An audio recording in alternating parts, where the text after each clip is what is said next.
ঘুম থেকে কি বলে উঠলাম, আরে সুলতানা আমার কই কি বলে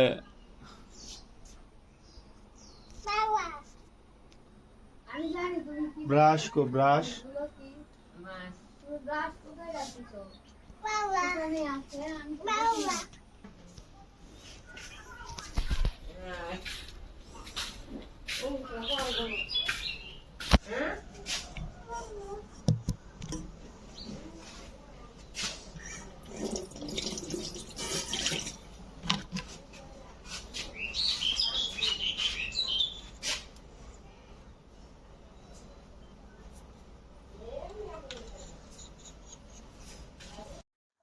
খাওয়া দাওয়া আমারে সকালবেলা খাবার হয়ে গেছে। খাবার বসতে হয়েছে সিদ্ধ ভাত। সিদ্ধ ভাত আমাদের দিকে সিদ্ধই বলে, আপনাদের যারা ভিডিও দেখছেন তাদের এলাকায় এই সিদ্ধ ভাতকে কি ভাত বলে অবশ্যই আপনারা কমেন্টে একটু জানাবেন। এই যে স্বামীর বাবা আমার সাথে বসছে, আমি খাবার বসলে স্বামীর আমার সাথে খাইতে বসবে, এই যে হাসতেছে। ওরে বাবা, আমি সিদ্ধর সাথে কিন্তু এই যে কাঁচা পেঁয়াজ খাই। এই পেঁয়াজ কে কে খান? কাঁচা পেঁয়াজ সিদ্ধর সাথে কখনো কখনো খাইছেন কি? যদি না খেয়ে থাকেন তাহলে অবশ্যই খায় দেখবেন, খাইতে কিন্তু সেই মজা লাগে।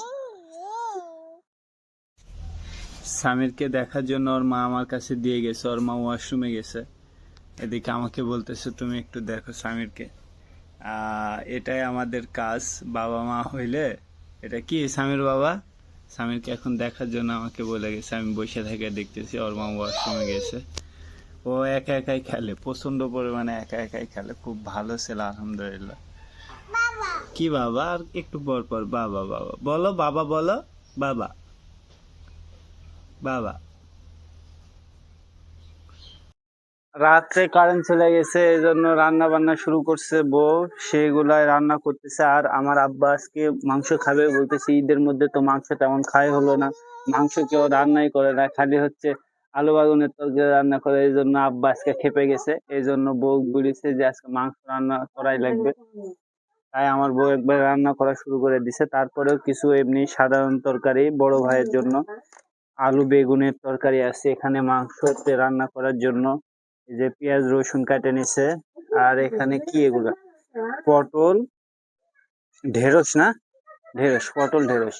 তারপরেও আজকে কারেন্ট নাই, কারেন্ট না থাকার কারণে প্রচন্ড পরিমাণ বৃষ্টি হয়েছে আজকে সন্ধ্যার পর থেকে। এই জন্য গ্রামে তো বুঝেনি, কারেন্ট না থাকলে একবারে অচল, আর বৃষ্টি আসলে তো আর বলাই লাগে না, কারেন্ট থাকে না।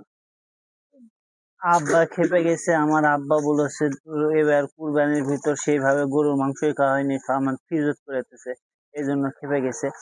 এই যে গরুর মাংস আজকে 2 পুটলা ভিজিয়ে দিছে বউ, বলছে আজকে কত গরুর মাংস খাবে সেটাই দেখবো আজকে। এই যে বউয়ের কাজকর্ম শুরু করে দিচ্ছে, আমার দিক দেখা হয় না, কাজ শুরু হয়েছে, আজকে গরুর মাংস সেই খাওয়া হবে।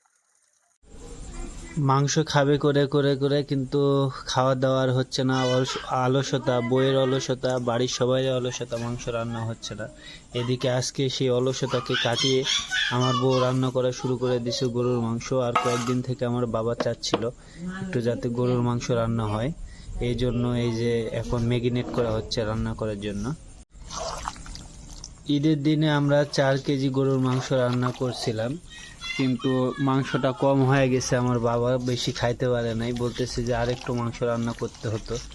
এই জন্য আমার বউ আজকে বলতেছে তাহলে একটু, আব্বা যেহেতু মন চাচ্ছে, আজকে যেহেতু অন্ধকারের দিকে কারেন্ট আসতার পরও মাংস সুন্দর করে কষানো হচ্ছে। এইভাবে মাংস কষালে খুব ভালো লাগে, যে কোনো মাংস, গরুর মাংস বিশেষ করে, গরুর মাংস বিশেষ করে যত সুন্দর করে কষাবে তত সুন্দর ভালো লাগবে। আর আমার বউ এই ক্ষেত্রে খুবই এক্সপার্ট, সে আলহামদুলিল্লাহ সুন্দর করে গরুর মাংস রান্না করতে পারে। হ্যাঁ, বেশি করে জ্বালাও, যত বেশি জ্বালাবা তত বেশি খাইতে অনেক সুন্দর হবে। রান্না পাই শেষের পথে, এখন মোটামুটি আমাকে চাকার জন্য দিচ্ছে, যদিও আমি সেই রকম চাকতে পারি না, কিন্তু আমাকেই দিবে সবাই, যে কেউ চাকার জন্য সবাই আমাকেই মাংসটা দেবে, যে তুমি খায় দেখো কেমন লাগে। মানে আমি কোনো ভালো মন্দ কিছু বলতে পারি না, তো আমাকে যেটাই দেয় আল্লাহর মতে সেটাই ভালো লাগে। এই যে দিছে, এই যে তেমন একটা আমি খায় দেখবো, খুব গরম কিন্তু, ওরে বাবা মাংস না দিয়ে কি দিছে এগুলো? মাংস দিয়ে দিছে। এখন আমি একটু সাইকে দেখি।